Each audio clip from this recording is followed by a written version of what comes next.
Mukhang ang malala ang knee injury neto nga ni Kevin Durant, delikado nga siya for game number 2. Pero bago yan, iatin mo nang pag-usapan na eto nga good news para nga sa team ng Los Angeles Lakers nang dahil ang kanilang superstar na si Luka Doncic is back at the Lakers practice. Well, hindi pa man siya full participant sa kanilang team practices, pero dito itong si Luka present lamang to support his team. Kumbaga moral support para nga dito kay Luka Doncic, tinutulungan na ma-facilitate ang team practice nitong ang LA Lakers. And well, actually silang dalawa yan ni Austin Reeves. Itong si Austin nakakabalik na nung nakaraan pa. Ngayon itong si Luka Doncic, after na mga treatment niya sa ibang bansa, ay ito na balik sa LA kasama ang kanyang team. At update nga ni Coach Redick na sinabi niya dito, it's been really nice. He definitely rebounded and passed on some shooting drills.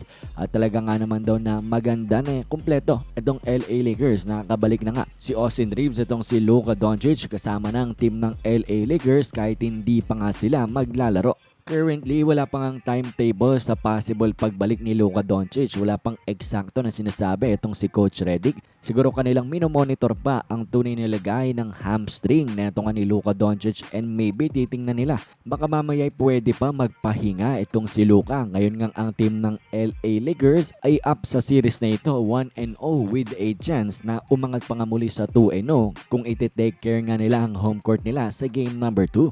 Kaya nga't kung may papanalo ng Lakers ang game 2 nila, abay itong si Luka ay mabibigyan pa nga ng mas mahaba na tsansa na makapagpahinga at fully makarecover nga sa kanyang hamstring injury.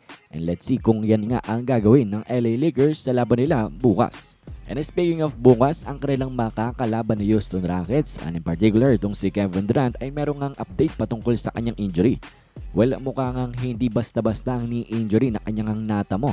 Mukhang malala nga ito at balita nga sa atin na Kevin Durant suffered his knee injury diving for a loose ball at practice and bumping into a teammate. Yan ang rason kung bakit may problema sa tuhod itong ang si Kevin Durant nang dahil sa nangyari sa practice. And after missing game number 1 ay meron ngang update itong kanilang head coach na si Ime Udoka na hindi ganun kapositibo. Pakinggan natin. What was Kevin's level of participation today at practice? No, he went through about half of the stuff. Do you have a status update on him for tomorrow? It'll be a game time decision still. Yeah, I would say mobility probably. I mean, the pain tolerance is one thing, but actually moving and feeling comfortable doing all movements is going to be the biggest thing. Walang update nga nito ni Coach Ime Udoka ay hindi pa full participant itong si Kevin Durant. About half nga daw ng team practice doon lang nakasali itong si KD nang dahil nga sa patuloy na knee injury na kanyang iniinda. And well, dito pa nga lamang ay hindi na magandang balita ito para nga sa mga Rockets fans. Tapos samahan pa na in-update ni Coach Ime Udoka ang status ni KD for Game 2 na game time decision pa itong superstar nga nila.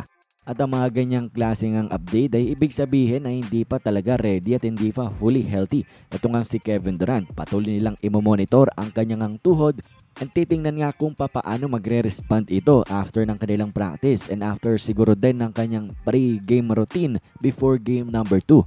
At kapag okay naman na at kakayanin ni KD na maglaro kahit na may injury pa siya, I think doon nga lang din siya papalaruin na itong team ng Rockets.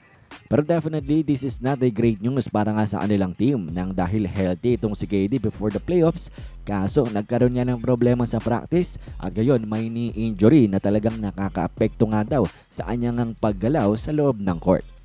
Anyways, kayo ba, ano bang masasabi nyo nga dito kay Kevin Durant at sa Rockets na medyo delikado against nga sa Lakers kahit walang Luka at Austin Reeves? Komento nyo lamang inyong mga opinyon.